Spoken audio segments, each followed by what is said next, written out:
कळलं की अगदी रखरखत्या उन्हामध्ये सुद्धा जो अन्नवनाचा भाग होता तो हिरवागार होता आणि पुढे जाऊन सुद्धा जास्तीत जास्त पृथ्वी ह्याचा भाग बनावा एवढी इच्छा आहे.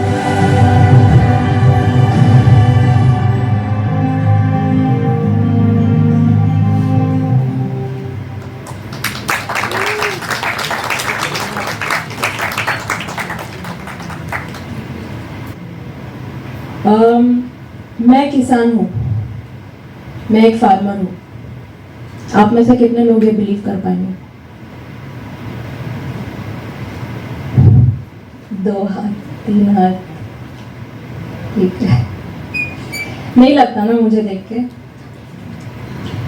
This is the tragedy of our country. जब हम बोलते हैं किसान, क्या आता है दिमाग में? कोई मेले फटे कपड़े पहने हुआ, रोता हुआ, गरीब. क्यों है आज फार्मिंग की ये कंडीशन? ये जो एक रोतली सूरत है ना फार्मिंग की, उसको बदलना पड़ेगा. जब मैंने आपको पूछा कि आप यहाँ पे क्यों आए हो, एक और सवाल, आप इंजीनियरिंग क्यों कर रहे हो? क्या सोचा था इंजीनियरिंग करने के पहले?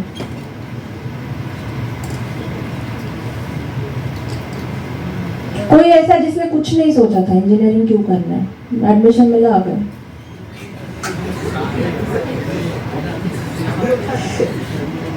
यही है आज किसान भी जो कर रहा है ना, वो क्यों कर रहा है उसको पता नहीं है, वो क्या कर रहा है उसको पता नहीं है. We collectively as human beings we have stopped asking why in our life.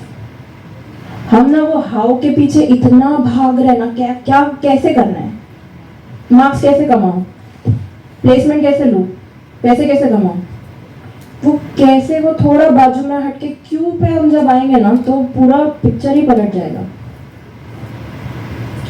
जब एक किसान सोचता है कि क्यों कर रहा हूं मैं खेती, तब वो कैसे कर रहा है खेती वो बदल जाएगा. ये मैं एक किसान हूँ, कोई और है किसान, वो जिस तरीके से करता है, मैं जिस तरीके से करती हूँ, वो अलग हमारे क्यों के वजह से ही है.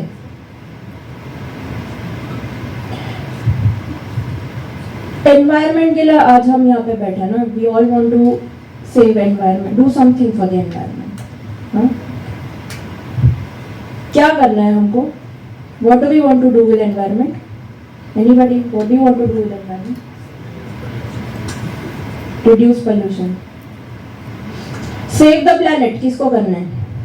सबको प्लैनेट सेव करना है. यहाँ से अगर हम बाहर निकलेंगे, हाँ, बस का स्ट्राइक हो गया, रिक्शा का स्ट्राइक हो गया, समझो, सेव कर पाओगे खुद को? घर पहुंच पाओगे? हाँ, पर हमको सेव द प्लैनेट करना है.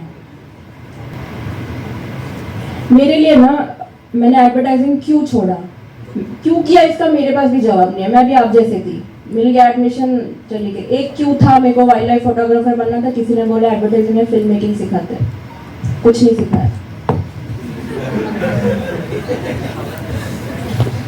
सिखाया वो लोग ने एक चीज बहुत अच्छे से सिखाया, क्योंकि एडवर्टाइजिंग का ये फंडामेंटल रूल है, क्लाइंट को 10 बार वाई पूछो, क्यों बेच रहे हो ये. बाहर से मैंने खुद को पूछना चालू किया, क्यों कर रही हूँ मैं ये. माई Y shifted from wanting to save the environment to wanting to live in environment. I wanted to enjoy environment. I wanted to absorb it, to see the magic in environment, help me flourish as a human being. तो farming मेरा first option नहीं था, पर आज अगर हमको environment save करना है तो क्या हम ये सब बंद करके चाहते हैं जंगल में, let's become Adivasis and live like forest dwellers? Is it possible for even 1% in this room? Maybe 1%, but for 99 people it's not possible, right? तो फिर ऑप्शन क्या है? Farming is the intermittent step. हम जंगल में रहते थे, आदि मानव थे, राइट?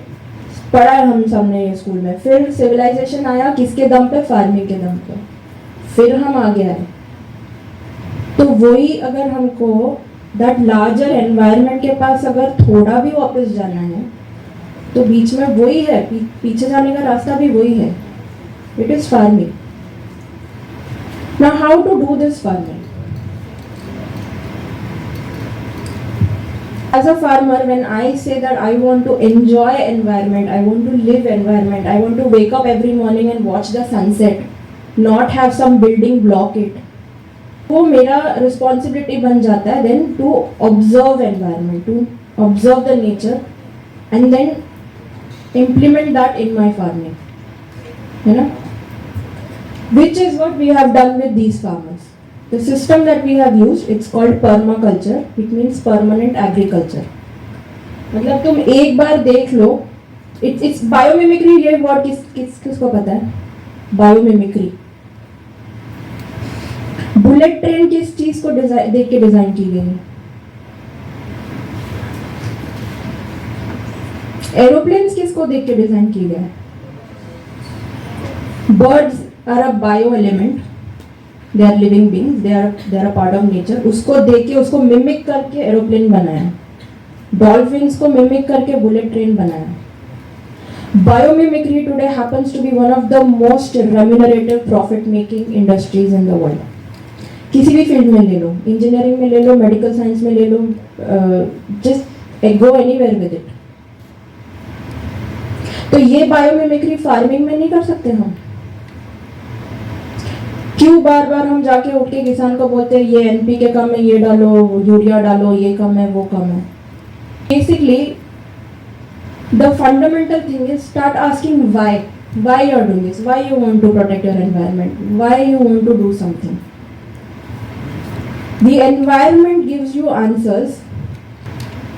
फार्मर को मैंने यहाँ पे क्यों मुद्दा रखा है, ठीक है? अगर कितने लोगों को ऐसा लगता है अभी भी कि it is a dissociated conversation कि हम तो भाई एनवायरनमेंट के बारे में जानने के लिए आए थे। एनवायरनमेंट का मतलब कितने लोगों को समझ में आता है? कोई बता सकता है? किसी को लग रहा है ये बहुत डिसोसिएटेड टॉपिक है? आप क्या अपेक्षा लेके आज मतलब एनवायरनमेंट पे एक सेशन होने वाला है, आपने क्या अपेक्षा रखी थी? क्या सुनने मिलेगा, क्या सीखने मिलेगा? आप में से कितने लोग अवेयर है कि मुंबई में Aarey forest, Aarey save Aarey protest हुए थे मेट्रो शेड के लिए? No, don't get me wrong, I am not against technology और I am not like saying कि हमको आदिवासियों के जैसे ही रहना चाहिए, बट बैलेंस दिख रहा है क्या? आज मुंबई का कितना percentage of area is under natural cover and how much percentage of area is under slum cover and concrete cover and constructions? So ये टेक्नोलॉजी, आप सब इंजीनियरिंग स्टूडेंट्स हो, कल को जाके आप टेक्नोलॉजी में ही हाथ बटाओगे। तो अगर आज आप खुद को वाई नहीं पूछोगे, why am I engineering something, why am I designing और innovating something, may be not all of you will get to innovate और research, but those who do, if you ask the question why, what is the answer you expect? What is the, just take 2 minutes right now and just think, why am I doing engineering? आप कौन से year में हो? Third year. 3 साल थे आपके पास quit करने के लिए, अभी एक ही साल बचा है, राइट? पर अभी भी टिके हुए हो। क्यों टिके हुए हो?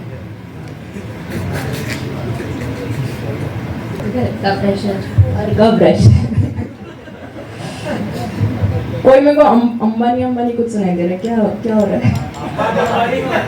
अंबानी बनना है? अब्बा नहीं मानेंगे, ऑफ कोर्स।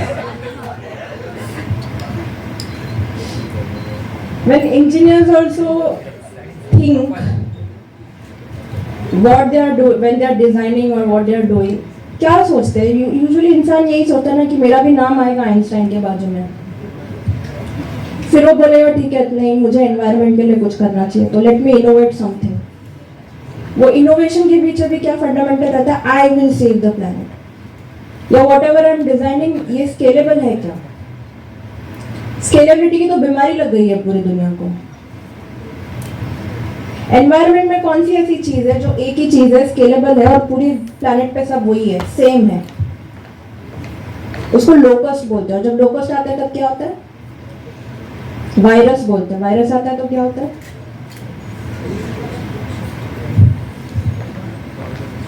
तो डाइवर्सिटी, इसके बारे में तो कोई सोच ही नहीं रहा है।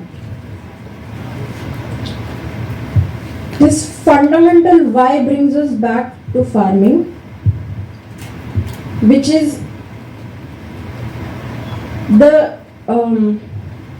दाया, पता है दाया, midwives, they are the most important person when it comes to childbirth.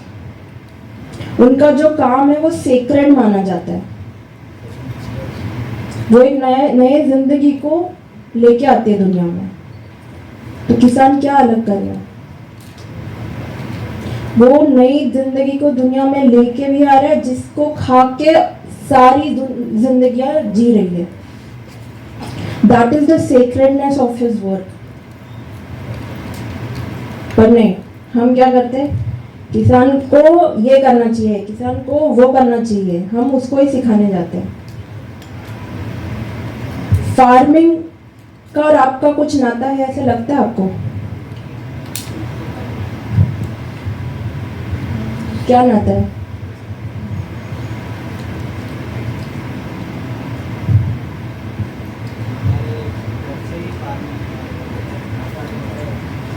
आप किसान फैमिली से हो? जोर से बोलना। कहाँ से हो आप? अरे वाह, I have been there 3 times। तो घर पे वहाँ पे अभी गांव में खेती होती है अभी भी। तो आप कब से मुंबई में कब से रह रहे हो आप खुद?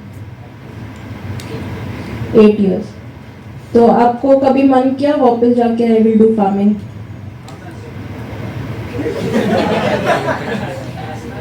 हाँ, मैं भी वही सोच रही हूँ। हंसना क्यों है? उस पे भी आएंगे, मेरे को पता है आप क्यों हंस रहे हो। तो you want to go back and do farming. तो इंजीनियरिंग का फार्मिंग में क्या इस्तेमाल करोगे? अब्बा को खुश करने। मेरा बेटा डिग्री लेके आया है।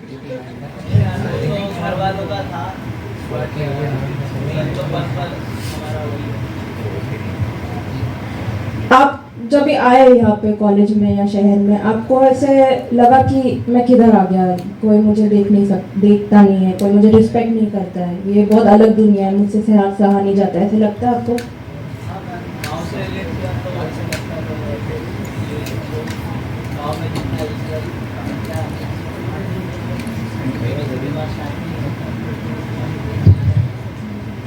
ये रीजन है कि आज खेती की ये सूरत है।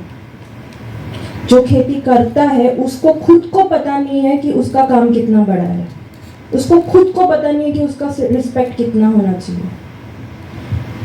How you can help a farmer जब पूछते हैं ना, तो लोग बोलते हैं कि यार सब्सिडीज दे दो, हाँ, केमिकल पेस्टिसाइड्स पे सब्सिडीज दे दो, लोन माफ कर दो, बारिश ज़्यादा हुई पैसे दो, बारिश कम हुई पैसे दो। बेसिकली क्या है? खुद को करप्शन करने के लिए रास्ते और बढ़ा के रखो। अगर फार्मर को सच में हेल्प करना है, जो एक कम्युनिटी है, ये पूरे सारे सेक्टर्स आप देख लो, ये एक कम्युनिटी है जो एवरीडे नेचर को वर्शिप करता है, एवरीडे नेचर को सर्विस करता है। उसको अगर सच में हेल्प करना है तो उसकी इज्जत करो। और इज्जत करने का मतलब क्या होता है? रिस्पेक्ट। किसी को रिस्पेक्ट करने का मतलब क्या होता है? ये नहीं कि उसको सर पे बैठा के नाचो। उसके अंदर का सेल्फ रिस्पेक्ट उसको समझ में आए, उसके अंदर का सेल्फ रिस्पेक्ट जाग जाए, उस हद तक उसको लाके रखो। That is called giving respect. When we work with these farmers, हम एक एक के घर पे गए, हमने पूरा दिन उनके साथ बैठ के बातें की। क्या खाते हो, क्या करते हो, कैसे जीते हो, सब देखा। और ऐसे नहीं कि there is also a sense of voyeurism when you go to rural spaces and and live with those people and see how they live. वो सेंस ऑफ वॉयरिज्म से नहीं जाना कि हम तो शहर से हैं, हम पढ़ लिख के हैं तो हमको बहुत ज़्यादा पता है. एक किसान जिसका एजुकेशन से ज़्यादा कनेक्शन नहीं है, कोई रिलेशनशिप नहीं है, ऐसे समझते हैं लोग. But I am extremely sorry that I forgot his name. He has passed away quite a few years ago. He was awarded Padma Bhushan and considered the scientist. वो एक अनपढ़ किसान थे और उन्होंने राइस में इतने सारे हाइब्रिड सीड्स का ये किया था, मतलब सिलेक्शन के there is a thing called as you select seeds and you propagate those seeds because you want those. It's like breeding, when breeding for the best seed basically. उनको कुछ पढ़े लिखे नहीं थे वो. ये जो मोन्सेंटो लैब में कर रहा है वो अपने खेतों में कर रहे थे without invading any other natural process और in disturbing any other species. उसको रिस्पेक्ट दो. And apart from that, one of the biggest reasons आपको लगा रहेगा मैं खेती नहीं कर सकती because I am dressed like this. The earrings that I am wearing they are made from seeds of karanj tree. This is a cotton sari dyed in indigo plant का dye. This is a cotton T shirt. It is talking about seeds. एक किसान के life में art भी है. There is art, there is culture, there is music. हर process के लिए गाने हैं. के लिए गाना है, बीज डालने के लिए गाना है, जब प्लांट उगता है बारिश होती है उसके लिए गाना है, हार्वेस्टिंग होता है उसके लिए अलग गाना है. उसके लिए तो हम त्योहार भी है, सिर्फ गाने नहीं है. हर प्रोसेस के लिए त्योहार भी है. बहुत समृद्ध लाइफस्टाइल है वो. होलिस्टिक का जो नारा हम करते हैं ना, ये एक्चुअली होलिस्टिक है. और ये किधर से आता है? ये क्रिएटिविटी किधर से आती है? अब अगर ध्यान से अगर वो फिल्म देखी रहेगी, लेडी बॉग के ऊपर का जो कलर है, जो पैटर्न है, पत्तों के ऊपर का, फूलों के ऊपर का, इतनी the most flawless creator who created the whole universe, उसके सबसे नजदीक रहते हैं ये लोग. उसकी क्रिएटिविटी पल पल देखते हैं ये लोग. ये क्रिएटिव नहीं होंगे खुद? हर सेक्टर को आप देख लो. डॉक्टर हो, मेडिकल सेक्टर हो, इंजीनियरिंग सेक्टर हो, आर्ट हो, लिटरेचर हो, टीचिंग हो, कुछ भी हो, कोई भी ऐसा सेक्टर है जिसका fundamental support, fundamental base farming से नहीं आता. परिवार से है. जो नहीं है किसान परिवार से, उनका कोई रिश्ता नहीं है खेती से. सबसे बड़ा रिश्ता क्या है? खाना. दिन में 3 टाइम 4 टाइम खाना चाहिए ना. किसी किसी को तो 5 टाइम भी चाहिए. फैशन इंडस्ट्री है. कॉटन नहीं उगाएंगे, कहाँ से जिएगी वो इंडस्ट्री? पानी नदियों का खींच खींच के. चलो मैं बोलूँ मैं पॉलिएस्टर ही, सिर्फ पॉलिएस्टर के कपड़े बनाऊंगी. पानी तो लग रहा है ना तुमको. डाई करने के लिए पिगमेंट्स जो चाहिए वो माइन तो कर ही रहे हो ना तुम. प्लांट से ले ही रहे हो ना तुम. कौन सी ऐसी इंडस्ट्री है जिसका कोई लेना देना नहीं है? फार्मिंग से भी नहीं, एनवायरनमेंट से भी नहीं, कोई लेना देना नहीं है. वो एकदम सेल्फ सस्टेनेबल है. उसको जो चाहिए वो विदाउट एनवायरनमेंट मिल जा रहा है उसको. ऐसा पार्ट नहीं है जो एनवायरनमेंट या फार्मिंग से नहीं मिलता उसको.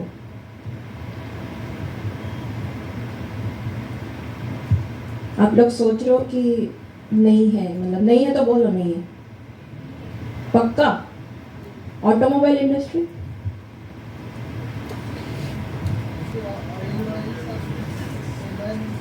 सब एनवायरनमेंट से ही आता है.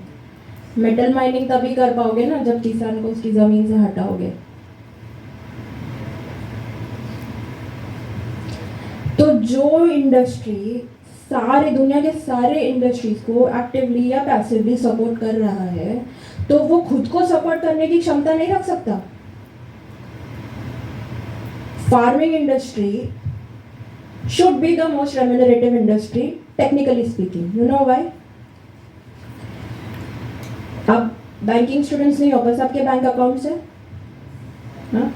कोई ऐसा बैंक है या इन्वेस्टमेंट स्ट्रेटजी है या शेयर ट्रेडिंग जो भी है जिसमें आपको 100 to 1000% रिटर्न्स मिलता है? आप 1 रुपया इन्वेस्ट करो तुमको 1000 रुपये मिलेंगे। खेती में आप एक सीड डालो, आपको 1000 कभी बिलियन सीड्स मिलते हैं वो एक सीड के वजह से। आप engineering students of production unit समझते हो। कौन सा ऐसा प्रोडक्शन यूनिट है जिसमें आप जितना इनपुट्स डालते हो मिनिमम उतने ही आउटपुट्स, इनफैक्ट उससे ज़्यादा आउटपुट्स आते हैं।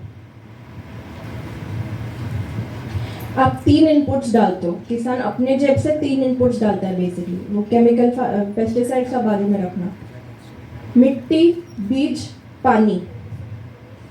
और दुनिया में ऐसा कोई भी प्लांट नहीं है जिसके मिनिमम 3 to 5 यूसेजेस नहीं हो। 3 तो कम ही है, ज़्यादा ही होते हैं खाने के लिए, कभी फैब्रिक के लिए, कभी डाई के लिए, कभी दवाई के लिए, कभी कुछ और। वो एक प्लांट से, कभी कॉम्पोस्ट, कुछ नहीं तो compost. So no production unit, किसी कोई भी प्रोडक्शन सिस्टम का डिजाइन ले लो, इधर से 3 चीजें डाली, इधर से 10-12 निकली, ऐसा होता ही नहीं है। You put 10 to 15 resources, you get 1 product. So then why is this failing? That is the question we have to ask ourselves. And the answer to that is we collective are a system. System design के कोई students है? System design subject तो होगा आपको। एक machine बनाई आपने, ठीक है, वो मशीन एक सिस्टम है। वो मशीन में एक एक पार्ट है, वो सिंगल यूनिट्स हो गए। अब वो हर यूनिट का अपना अपना एक फंक्शन है। वो फंक्शन अगर वो यूनिट सही तरीके से करते रहेगा तो सिस्टम एनहांस होते रहेगा, काम करते रहेगा, राइट? तो यूनिट का काम क्या है?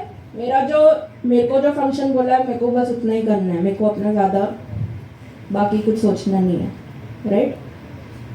सिस्टम का काम क्या है? वो यूनिट पे वो फंक्शन के अलावा दूसरा और कोई प्रेशर नहीं आए, इसकी जिम्मेदारी वो सिस्टम लेता है। वो सुविधा क्रिएट करके रखता है उस सिंगल यूनिट के लिए कि भाई तू अपना काम अच्छे से करते रहे, मैं देखता हूँ तेरी जो ज़रूरत है वो मैं पूरी करता हूँ, तू बस अपना काम कर। So we are the system, that single unit is the farmer and the appointed function is farming. And we do not take care of our farmers. We do not take care of our environment.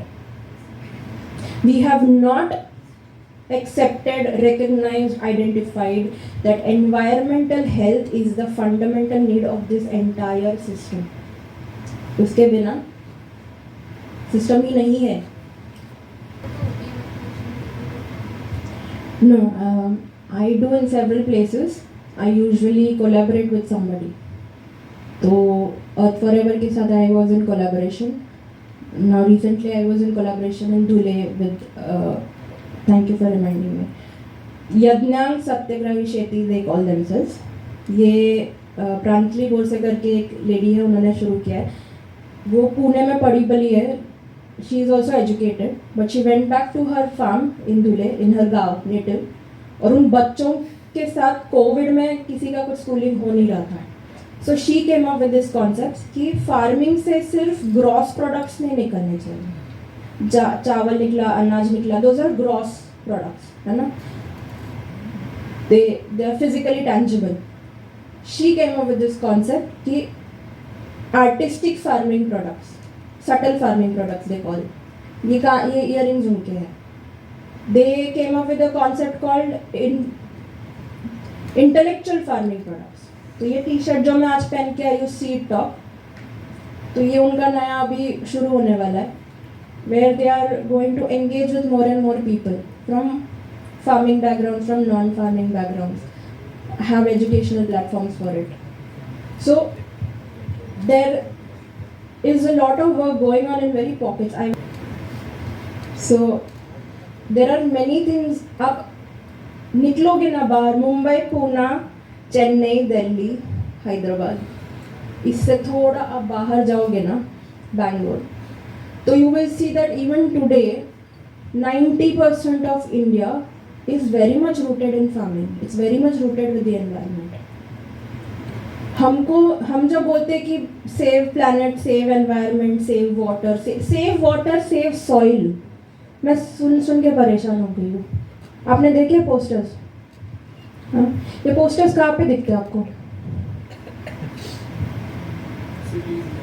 Cities में, जहाँ पे soil ही नहीं है, मैं क्या save करूँ? और जो ये बोल रहे हैं उनको एक बार सवाल करना, what does it mean? What is the activity? What does it look like to save soil? Give me something tangible ना. Save soil क्या है? करना क्या है मुझे बताओ. जवाब मिलेगा. This is why I'm very happy to be here with you people today, क्योंकि आप लोगों ने आप लोगों के अंदर सवाल है पर आपने उनको दबा के रखे हैं. ये मेरे को ज़्यादा रिस्पॉन्सेस नहीं दे रहे हो, बोल नहीं रहे हो, मुझे बिल्कुल बुरा नहीं लग रहा है इस बात का, क्योंकि मुझे पता है अंदर सब सोच रहे हो, लेकिन वो बिहेवियर ही कभी कल्टीवेट नहीं किया. Masanobu Fukuoka, he is apparently the father of natural farming, he is a Japanese scientist. उनका एक बुक है, one straw revolution, was very impactful for मी.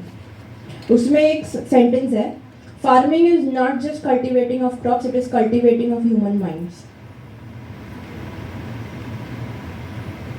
और ये शायद मुझ जैसे पढ़े लिखे farmers, I am very happy, I am very blessed, I am lucky to have been born in a good family. You have been also lucky. घर है, खाना है, एजुकेशन है. So I feel like it is now our job to cultivate human minds. मैं ये नहीं बोलूँगी सब उठ के खेती करने शुरू कर दो, पर एनवायरनमेंट के साथ इस इंटरमीडिएट जो जरिया है एनवायरनमेंट तक पहुँचने का, इसके साथ मेरा एक रिलेशनशिप है. वो रिलेशनशिप के बारे में अगर आप एवरी डे सुबह उठ के अगर just being aware of that, lot of things will change for you in your life. Simple things that you do in your life. मैं चाय पीना मैंने छोड़ दिया. क्यों पीना है चाय? क्या मिल रहा है मुझे चाय पीने से? दूध पीना गलत नहीं है, पर वो कहाँ से आता है ये समझना तो चाहिए ना. मैं जो पी रही हूँ वो दूध कहाँ से आता है? पानी के बॉटल्स यहाँ पे लाके रखे हैं. I'll not get into negatively stabbing you people, but this is a very good gesture कि भाई मेहमान आया उसको पानी दो टाइम पे, ट्रैवल करके आया है जो भी है. तो हमारा इंटेंशन कभी गलत नहीं होता, इतना समझ लो, पर हमारा जरिया गलत हो सकता है. The how without the backup of why is very dangerous. It is written in Bible, the path to hell is paved by good intentions. You all have very good intentions, but they all are distorted. Existing farmers, helping them as an organization, it is charity. I mean, but like if आगे जाके समझो, let's suppose मुझे, if I'm a normal engineer student and समझो अगर मुझे करने का है farming, okay, so what is the business model of farming basically? Like why should I go for farming instead of pursuing my career in engineering, where I would get paid around like 8 to what is average, like 8 to 9 lakhs per year. So why should I personally leave this life and go towards farming? What are the benefits financially? What are the benefits? इसका मैं answer दे सकती हूँ. Why should you leave your aspiration of 8 lakhs and go to farming? इसका जवाब मैं आपको ही पूछूंगी. आप थोड़ा टाइम लो, सोचो और बोलो why. मैं तो as an individual I can not tell you what you should do in your life ना. Because 90% of students sitting over here, okay, and if you are talking collectively, 90% of students in general are interested in money. I bet that इधर जो भी engineering कर रहे हैं maximum का गोल यही है कि 9 to 10 lakhs का सैलरी मिल जाए, पैकेज मिल जाए. That is the main goal of like basically all the engineers right now currently. So what if we find a way, what if we introduce a business model farming के side पे एक path for engineers, because everyone are money minded here. Like कोई इतना सोचता नहीं है कि मतलब मैं फार्मिंग करूँगा so environment बचेगा, मुझे से पैसा कितना आ रहा है उससे मैटर ज़्यादा, मतलब रियलिटी वो है. So what if we create a path, like उसमें भी what if we find some opportunities in that sector for people like us, people like who grew up in cities, who have no touch with farming but are intelligent and educated, can learn farming like this. Lot of thoughts going on in my head. First of all, the intelligent and learned people are the ones who cannot learn farming like this. और ये बताने से अच्छा मैं आपको farm पे लेके जाना पसंद करूँगी किसी दिन. वो जो हल होता है ना, मैंने तो आज तक जिंदगी में कोशिश भी नहीं की उठाने की, औरतों का काम भी नहीं है वो. मैंने बाकी के काम किए हैं, हालत पसली हो जाती है. But the intelligence का काम उधर ही है ना कि हल यूज किए बिना कुछ और यूज करें so that काम भी हो and मेहनत भी ना पड़े. So वो इंटेलिजेंस लोग कैसे करते हैं? अभी हल यूज नहीं करना पड़े और मेरा काम हो, इसके पीछे का अगर इंटेंशन क्लियर हो ना, ये तो कॉज एंड इफेक्ट है, ये तो रिजल्ट एक्सपेक्टेड रिजल्ट है. इसके पीछे का इंटेंशन अगर क्लियर हो तो you have 2 ways of doing this thing. As an engineer I will come up with some really fancy tractor, extremely efficient machinery, and I will do the tilling. उसका repercussions long term में क्या होता है? It kills the microbes in the soil, right? It is very expensive. Not everybody can afford it. So many other things. दूसरा क्या है? I use techniques which mimic the natural systems. जंगल में कोई जाके हल चलाता है क्या? उग रहा है ना सब कुछ. जंगल में बारिश खत्म होने के बाद पानी डालने जाते हैं, चलो ऐसा कोई किया है किसी ने? उग रहा है ना सब कुछ. So permaculture is the system that we use which mimics the forest system. Forest is an absolute system. वहाँ उसका कोई वेस्टेज नहीं है. It's a perfect example of a cyclic system जिसमें सिर्फ ग्रोथ ही है, वो बढ़ते जाता है, उसका जो उत्पादन है, प्रोडक्टिविटी है, वो बढ़ते ही जाता है. So we follow that, we see that, and we do But that. उसका growth yield is very low permaculture का, because इधर कैसा we manipulate and we grow a lot of crop, I mean capital, in few period of time, short period of time. That is the basic idea of the business अगर करना चाहा तो farming के इसमें. But अगर ये आपको किसने बताया? मैक्सिमम मतलब वैसे ही रहता है ना कि पैसे कमाने हैं from नहीं, farm. पर पर्माकल्चर में यील्ड कम रहता है, ये आपको किधर से पता चला? Because then we would have to be dependent on the like जो नेचर में होता है उसके ऊपर we depend. Even if you manipulate, ultimately you have to be dependent on the nature. There are certain aspects that you cannot manipulate. Okay. Right? The very fact that life enters matter, you cannot, no man has been able to recreate that. तुम चाहे जितना recreate कर लो, चाहे जितना manipulate कर लो, the ultimate part of life enters matter, you cannot recreate. So you are at the core, जितना deep जाओगे कहीं पे जाके तो फंसोगे, because the fundamental thing that is needed you cannot manipulate. रही बात मनी माइंडेडनेस की, तो आज जो हम ये कंडीशन पे पहुंचे हैं कि हमको बोलना पड़ रहा है कि एनवायरनमेंट बचाओ, ये उसी माइंडसेट का रिजल्ट है. ये अगर हम कभी एक्सेप्ट नहीं करेंगे तो फिर ये मुद्दा ही छोड़ दो. Don't save environment, you make your money, it's okay. Don't say this extremely contradictory things in the one place, you know. When you say permaculture का yield कम है, आज यूएस में, पूरे यूरोप में फार्मर्स का स्ट्राइक हो रहा है. वो लोग हजारों टन्स का गेहूं उगाते हैं वो 1000 टन का गेहूँ, उसका न्यूट्रिशनल वैल्यू क्या है? उसमें एक बार एक कोई तो वायरस लग जाता है, 1000 turns gone. What the amount of profits you chase is the amount of loss you need to be prepared for. Who is thinking about that? Right? जिनको 8 लाख का पैकेज और फार्मिंग के बीच में कंफ्यूजन है, आज इंजीनियरिंग में ना ट्रेंड आते गए. एक बार mechanical engineering was on the rise, civil engineering was on the rise, telecommunications was on the rise. अब फिर but software is something that is consistently on the rise and see, right? अब एक दूसरा trend आ रहा है. Engineering कर लिया, 20 साल 15 साल, पैकेज का पूरा फायदा ले लिया. Now they are going back to farming. There are so many engineers, news में देखना, जॉब छोड़ दिया खेती के पास. बहुत अच्छे न्यूज़ आर्टिकल्स आते हैं उनके बारे में. हाँ, कहीं पे तो इंसान को पता चल रहा है ना कि मैंने पैसे कमा के वो गंवाने ही है, because my life style is sorry.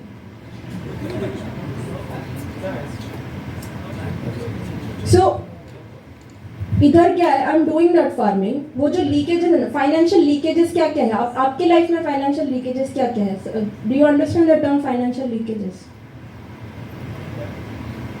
या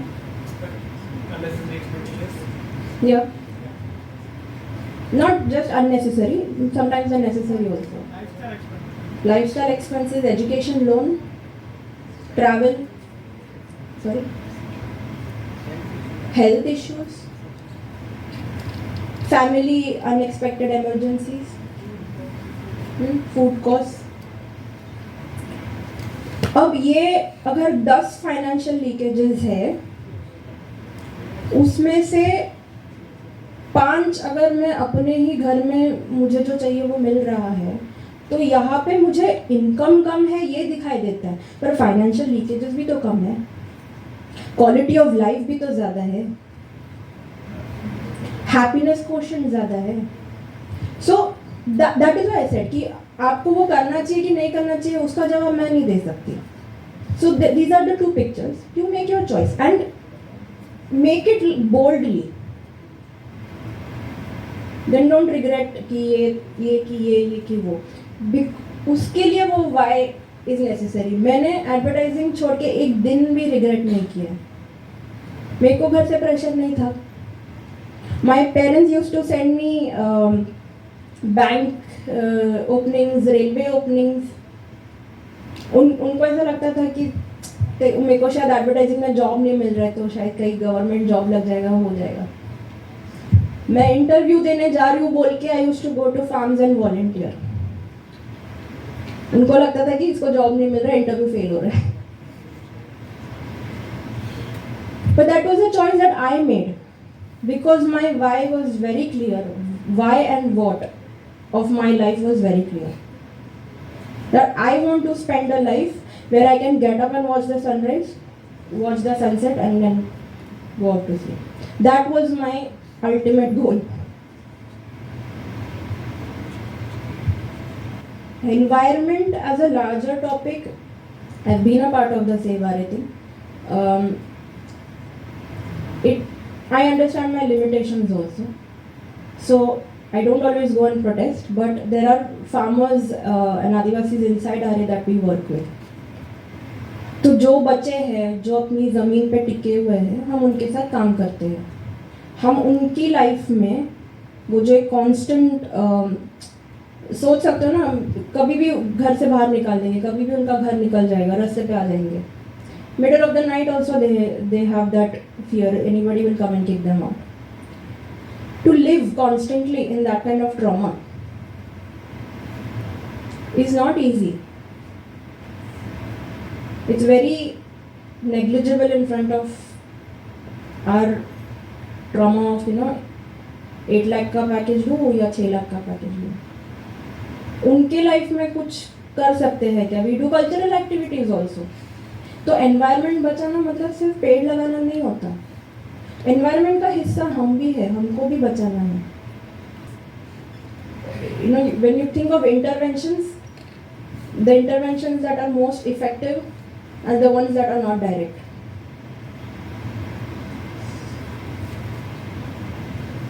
If you want to ask questions about me also, that's fine. How I did something, what I did, it's okay.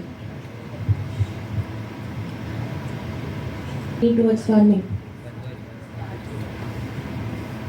So when I quit my job, तभी मुंबई में ही green souls foundation तो बनने था ना. Green souls बन के एक volunteer group था.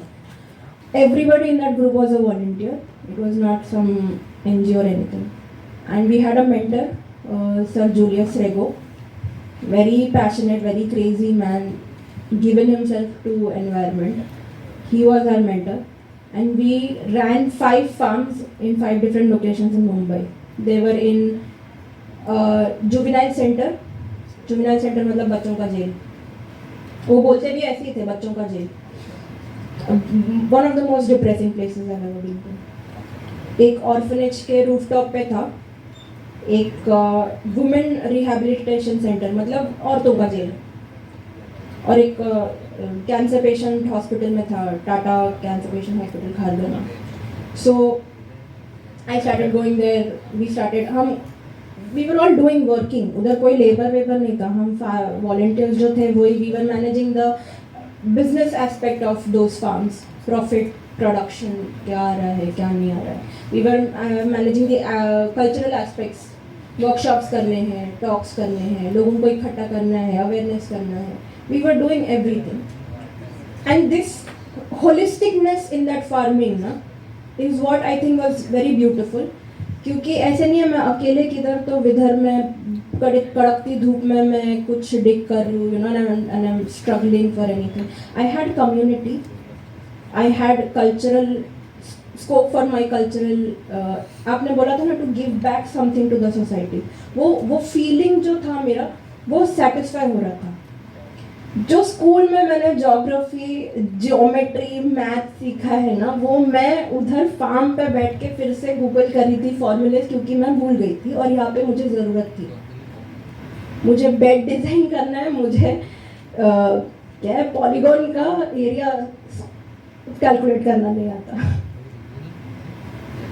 मुझे सन डायरेक्शन देखना, मुझे ईस्ट वेस्ट भी नहीं पता था. सन उगता तो ईस्ट से है, पर अभी दिन में 12 बजे तो ठीक है ऊपर रहता. हाँ 12 बजे एग्जैक्टली ऊपर रहता है. वो टाइम पे कैसे बताओगे ईस्ट किधर है वेस्ट किधर है. So many things that I learned in school but had forgotten, I relearned. So for me, those farm spaces, it was a combination of everything. It was a combination of school, it was a combination of job and office, and it was a combination of party, because you are with a community, you are with your like-minded people, you are all working together. So I think that's the reason why मैंने farming नहीं छोड़ा. अगर वो अलग picture होता, अगर मुझे कहीं, जैसे आपका नाम नहीं पता, but if you have to go back to Odisha, समझो कि नहीं मिला इंजीनियरिंग में कुछ जॉब और वापस ओडिशा में जाके खेती करनी पड़ी, तो वो सारा जो डिप्रेशन है कि यार मैं फेल होके फिर से घर पे आया हूँ. अब गांव वाले भी बोल रहे कि यार ये तो इसका तो नहीं चला,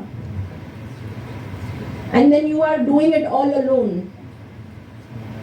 That is daunting.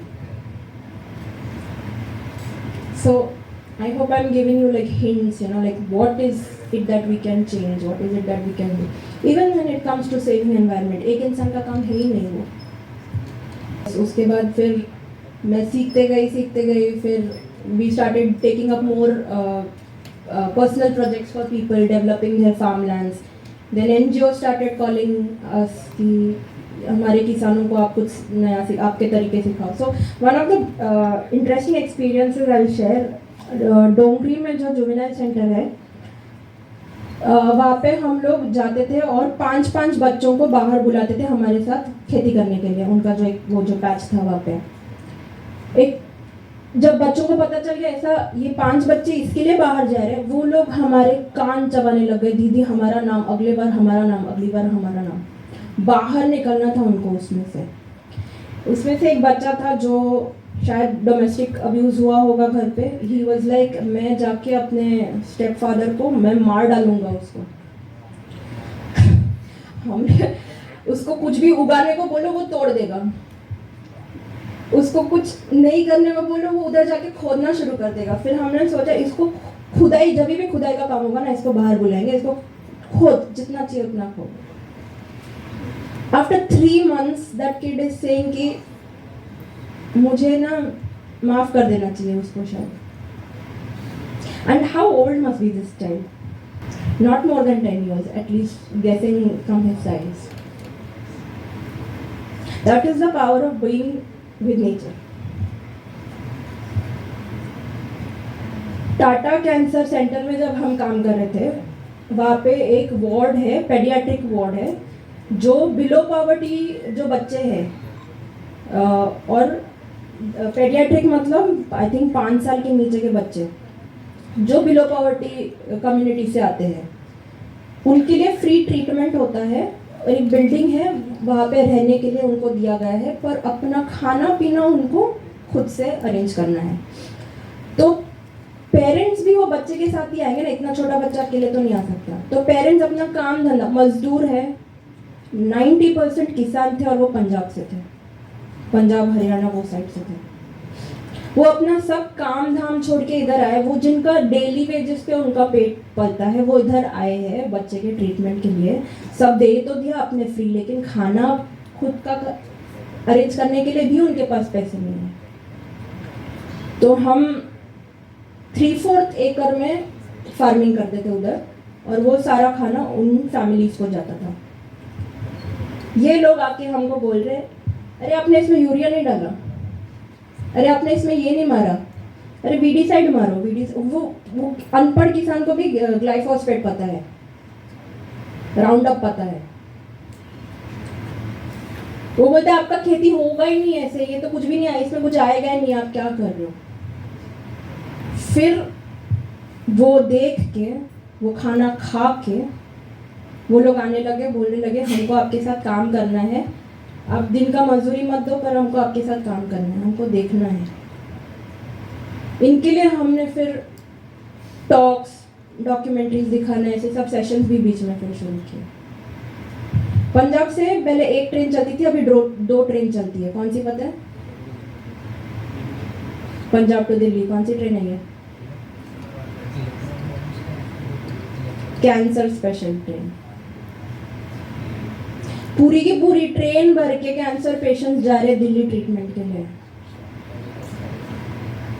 The wheat basket of India, इसके बाद किसी ने हमको कुछ सच बताया ही नहीं टेक्स्ट बुक में।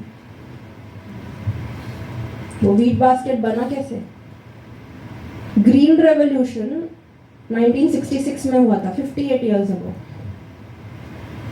खेती, farming as a cultivation, as a human practice शुरू हुआ है 11,000 years ago।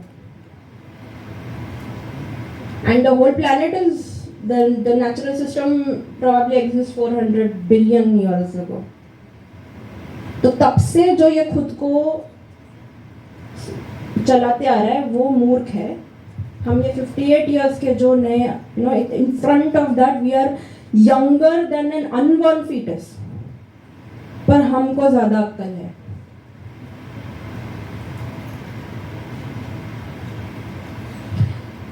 लोग किसान जो खेती कर रहे हैं वो जब आके बोलते हैं कि अरे पेस्टिसाइड नहीं डालोगे, फर्टिलाइजर नहीं डालोगे तो आएगा ही नहीं। अरे कैसे, उसके पहले कैसे आता था?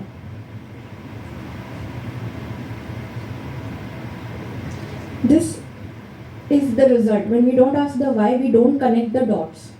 When we don't connect the dots, then we get played by the system. Then we start thinking कि मुझे 8 लाख का पैकेज सेफ रखेगा, कैसे रखेगा वो नहीं सोचा ना। Green revolution by itself came for a very different. My own grandfather, I've never met him, I was very young when he died.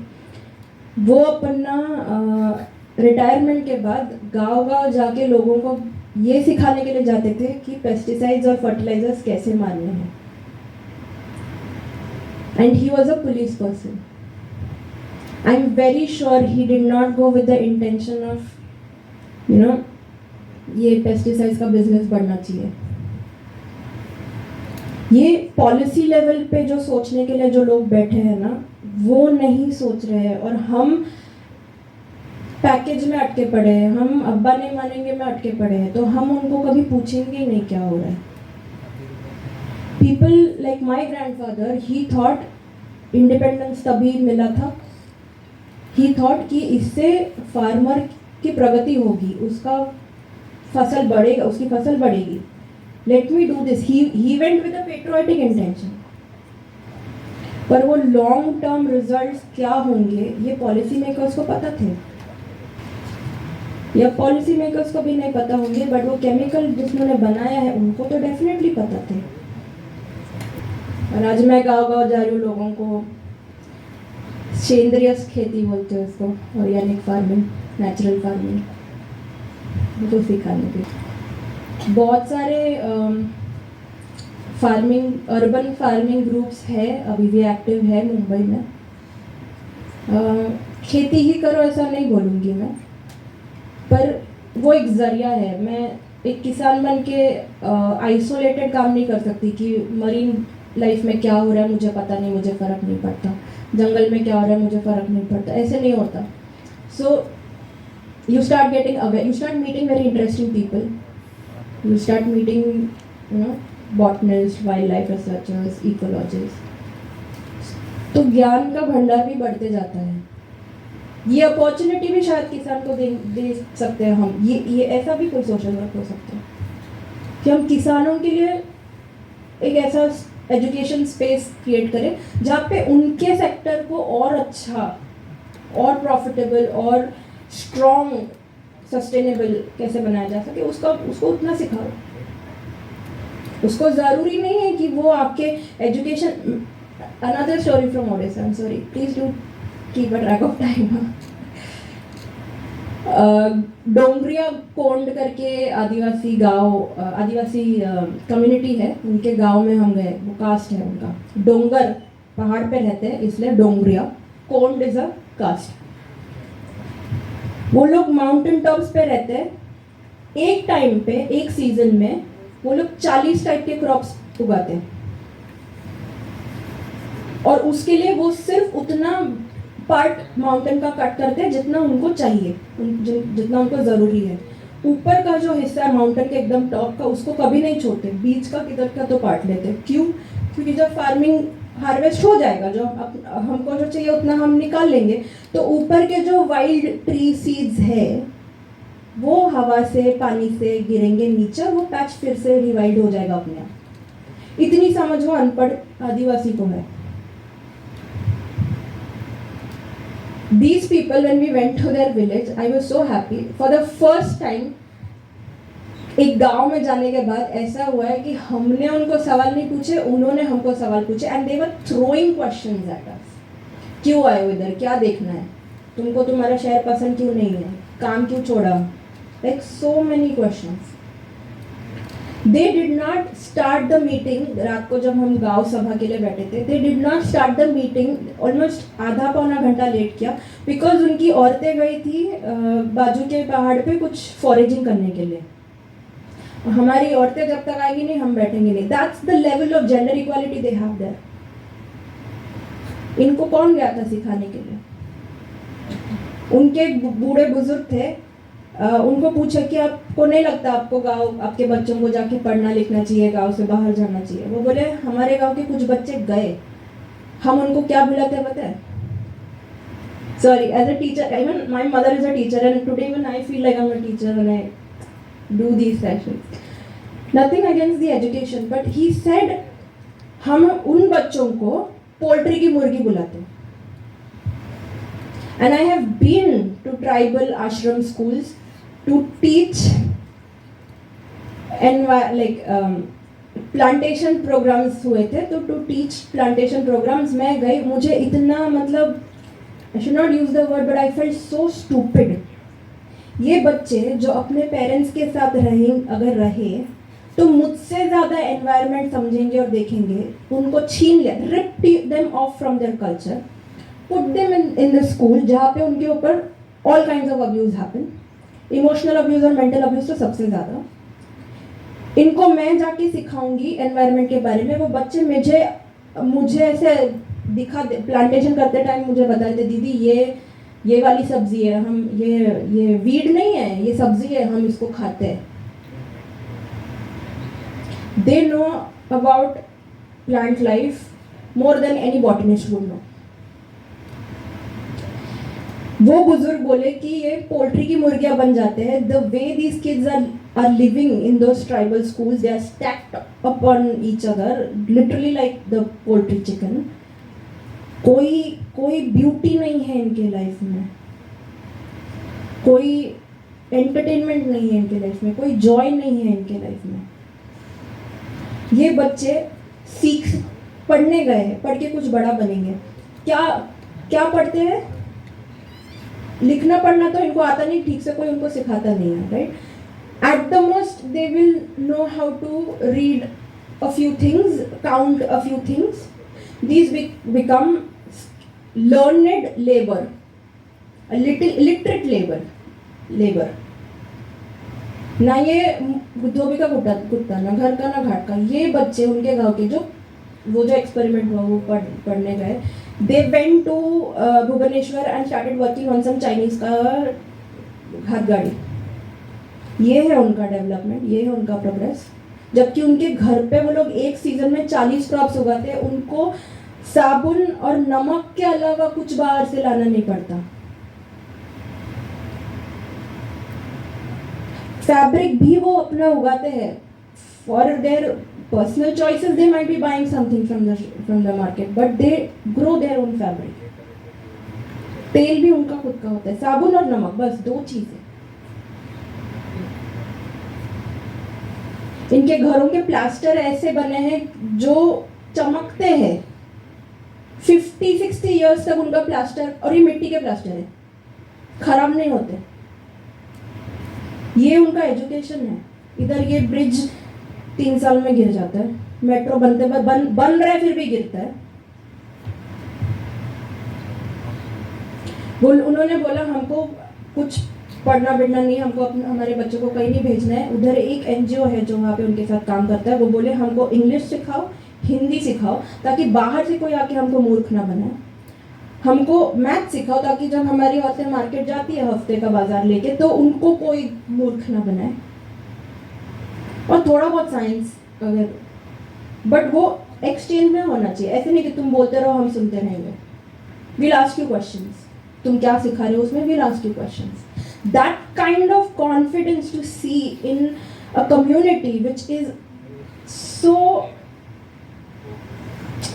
invisible for the masses was heartwarming for me to see. वो हम में भी नहीं है, right?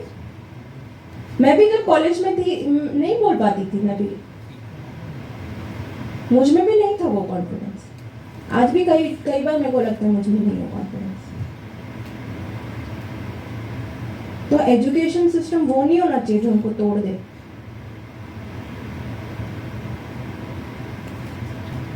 I'm sorry, but this is all necessary if we have to come back to save environment. Because without this we cannot save anything. We are not saving ourselves today. How can we save environment? We are not saving ourselves from wrong decisions that we are making. And this does not mean leave engineering. It means do it mindfully. Do it with a reason. इनके serious बनो कि बहुत ज़्यादा हो गया है यार. बहुत इतना सीरियस मत हो ना. It's a very beautiful life. And where you are, you can make your life beautiful from here. Thank you.